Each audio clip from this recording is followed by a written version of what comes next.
Hello again, everyone. This is American Idioms Part 83. This is the 83rd video in my American Idioms series, and like the others, I'll present 5 idioms to you numbered 411 to 415. But first, I'll give you a chance to guess their meanings. Then, I'll give you the answers along with an additional example for each new idiom. I also recommend that you pause the video at each question to give yourself some extra time to think of the answers. So, are you ready? Okay, here we go. Number 411. Go out on a limb. And the example is, I don't want to go out on a limb, but I think I can afford a new car even though I'm not making a lot of money right now. Can you guess the meaning?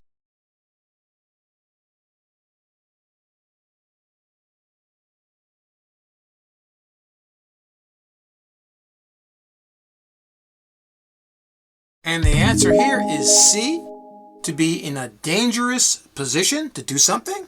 Like in our example, the person is saying that he may not be able to afford a new car. So he will be going out on a limb, right? It's going to be dangerous because maybe he can't afford it because of his job. All right? So he is going out on a limb, as we say. Like our next example.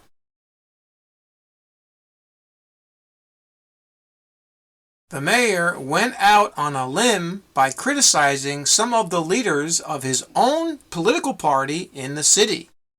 Okay, this is another dangerous position because the mayor here is going against the people in his party. He's going out on a limb. He's criticizing them. And he may need their support if they're in the same party, right? Okay, that's what it means. And now for number 412. To catch or be caught flat-footed. And the example is, with the tip from their informant, the police caught the bank robbers flat-footed as they were robbing the bank. Can you guess the meaning?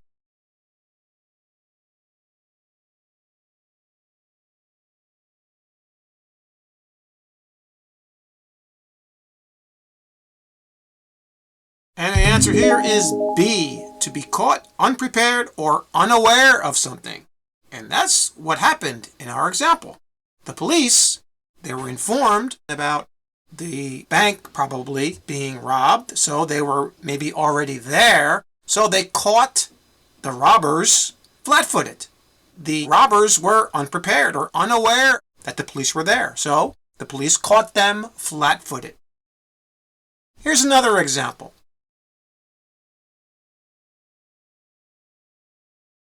My wife only made a small amount of food for my son's birthday party last night and was caught flat-footed when his entire class showed up to his party. Okay, so this person's wife was caught flat-footed. She was unaware or unprepared for the whole class coming to the birthday party. All right, so she was caught flat-footed. All right. And now for number 413, play one's cards right. And the example is, if Teddy plays his cards right, he has a good chance of getting that promotion that he wants at work. Can you guess the meaning?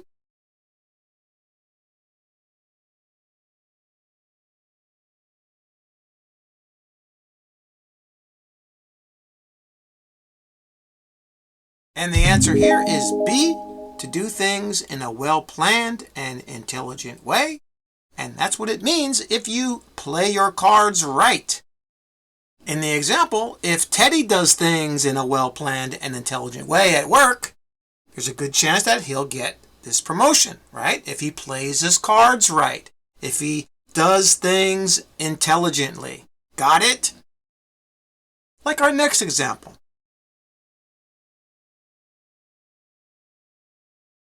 He's selling a really good used car. And if he plays his cards right, he could make a lot of money. All right, so if this person sells his car in an intelligent way, or if he plans everything out well, he's going to make a lot of money. If he plays his cards right. Got it? That's how it's used. All right, and now for number 414.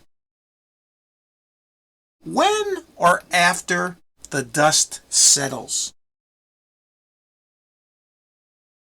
And the example is, things are really hectic at work right now, so I think I should wait until after the dust settles before asking my boss for a raise.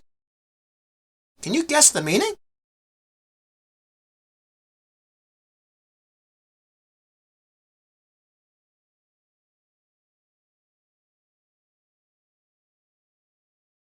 And the answer is B, when things return to normal.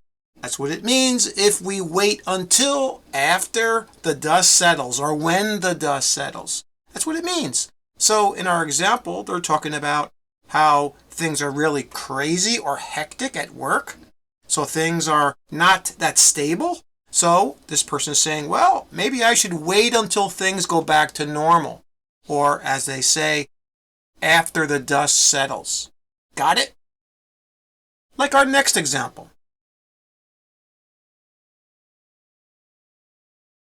When the dust had settled after the close election, the president addressed the nation and thanked his supporters. All right, so the president waited until after the dust had settled, meaning that after the election, things went back to normal again.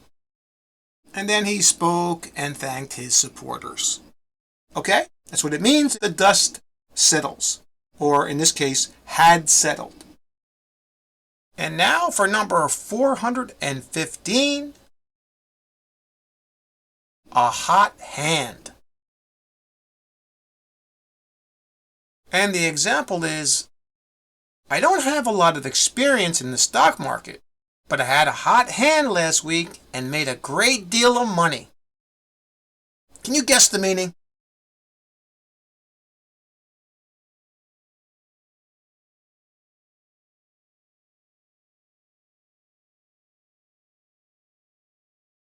And the answer here is C, a continuous period of luck or success. That's what it means if you have a hot hand.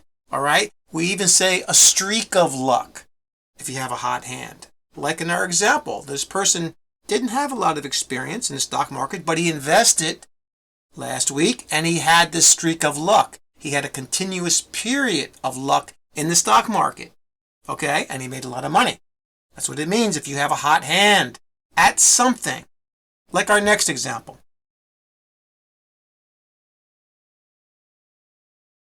My uncle had a hot hand at the casino last night, but he lost all of his winnings today in about 2 hours.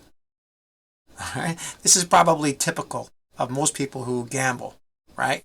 They have a hot hand, like this person's uncle, okay? And then in this case, this person's uncle lost all the money.